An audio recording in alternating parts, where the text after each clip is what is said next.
Good afternoon, everyone. I welcome you all to today's Journal Club webinar by the ATS RSF Assembly ECP Working Group. I'm Niyati Borkar, and I will be moderating today's session with Alane Dye. The title of today's discussion is Airway Epithelium Under Pressure, How Mechanical Compression Disrupts Metabolic Homeostasis. It is my pleasure to introduce Kayleigh Berthiaume-Fox from the University of Arizona College of Medicine, Tucson. Kayleigh recently published her fascinating work on mechanical compression reduces CC16 expression and disrupts metabolic homeostasis in airway epithelial cells in the Red Journal. Kayleigh's work shows the link between CC16, a protective club cell protein, and mechanical compression are linked to metabolic pathways. She also shows that CC16 actively supports airway epithelial metabolism, which is very interesting. And we look forward to hearing more on this from Kayleigh today. Please join me in warmly welcoming Kayleigh with us. Joining me in co-moderating today's session is Dr. Alane Dye from the University of Arizona as well. Alane, would you like to introduce our distinguished experts? Yes, it's my pleasure. Welcome to our expert panelists. Our first expert is Dr. Taylor Doherty, who is a professor of medicine and chief of the Division of Allergy and Immunology at the University of California, San Diego.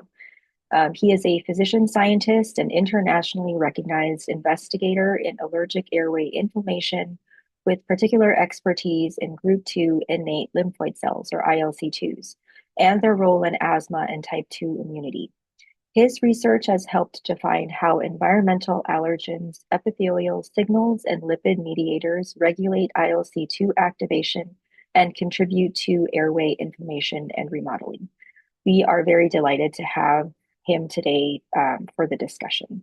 Our second expert is Dr. Shah Hussain, who is an assistant professor in the Department of Medicine at the University of Alabama at Birmingham within the Division of Pulmonary Allergy and Critical Care Medicine.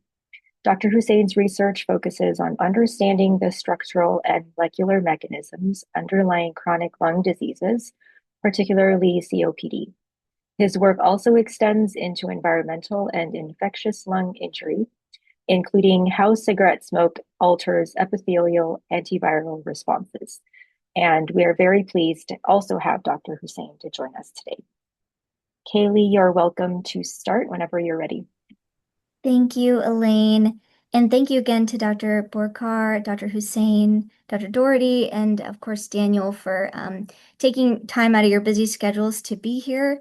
I feel very excited and honored to be invited as a trainee. I think that this is an excellent opportunity for me to just receive feedback and kind of engage in discussion on our work. But as Dr. Borkar said, my name is Kayleigh. I am a fifth-year MD PhD trainee at the University of Arizona College of Medicine in Tucson. So I'm just finishing up my PhD here shortly, and then I'll return back to the clinic to finish up the program.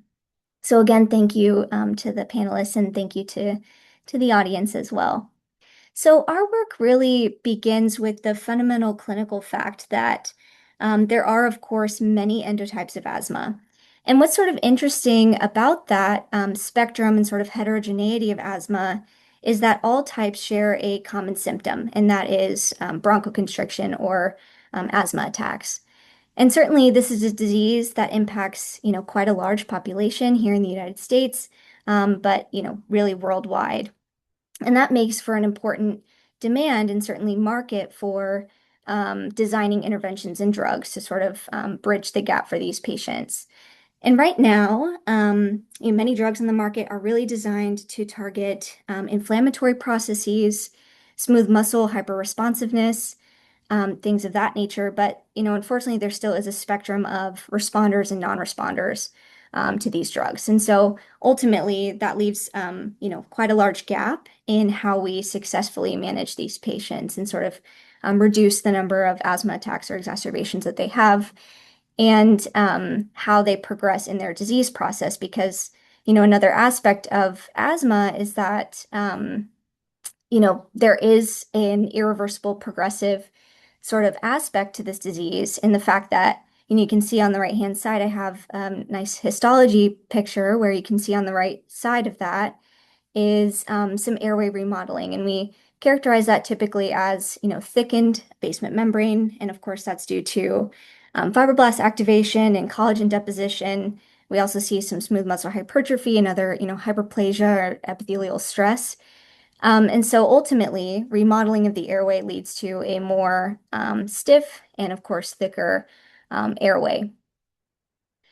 At the level of the epithelium of the asthmatic airway, the literature actually suggests that there is increased oxidative stress and metabolic dysfunction. And so the accumulation of, oxidative stress species, specifically due to mitochondrial dysfunction, sort of contributes to this almost feed forward, event of just continual metabolic dysfunction. And what's sort of known is that the asthmatic bronchial epithelial cells have sort of an imbalance of enzymes and sort of substrates needed to sort of quell this accumulation of reactive oxygen species and therefore epithelial stress. Normally, though, the airway secretes a protective factor known as club cell secretory protein, or CC16. And this is a very small protein that's secreted by club cells and other non-ciliated, epithelial cells in the distal airway. It has many other aliases you may have seen or read about, including uteroglobin, CC10, CCSP, Claricell protein, which we don't use anymore. But certainly this protein has many known protective effects, including modulating infectious processes, so actually acting as an antimicrobial at the level of the epithelium, and with immune cells. We see that it quells inflammatory processes, particularly through the NF-kappa B signaling pathway, and even serves, and importantly, for this work, serves as an antioxidant. And so ultimately, this it's small protein, is thought to really protect the airway against airway remodeling, which of course I just showed you is a marked feature of patients with asthma.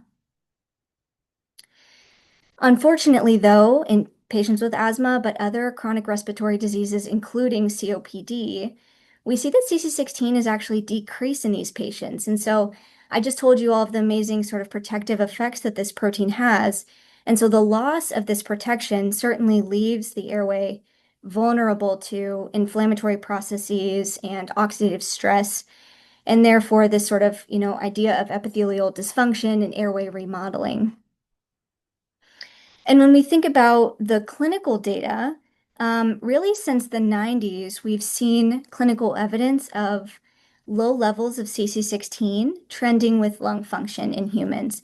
And so our close collaborators, some of you may know them, Stefano Guerra and Fernando Martinez, found that low levels of circulating CC16 actually predicted and sort of trended with worse lung function. And this study was particularly looking at FEV1 function. So our group has also seen that in CC16 knockout mice, there are clear structural consequences, and you can see on histology here, this marked thickening of the basement membrane. We see, quantified below, increasing levels of collagens and alpha smooth muscle actin. And certainly we do also see some functional implications of loss of CC16 in these mice, manifesting as increased total airway resistance and even hyper-responsiveness to methacholine challenge. Again, sort of trending with this phenotype that we do see in asthmatic patients as well. So that sort of brings me to this central hypothesis of our work, which is really, mechanical compression. Of course, we know as sort of a consequence of bronchoconstriction, that maybe this phenomenon is actually preceding our loss or reduction of CC16 expression by our epithelial cells. And that in turn may be sort of modulating or altering our epithelial metabolic processes and increasing our oxidative stress and sort of contributing to that feed forward kind of deleterious process that I was kind of mentioning in the beginning. So I do want to spend a little bit of time kind of talking about the mechanics behind bronchoconstriction and just to kind of give you a better idea of the motivation behind the model that we use in this study. View this full video at atsnow.thoracic.org.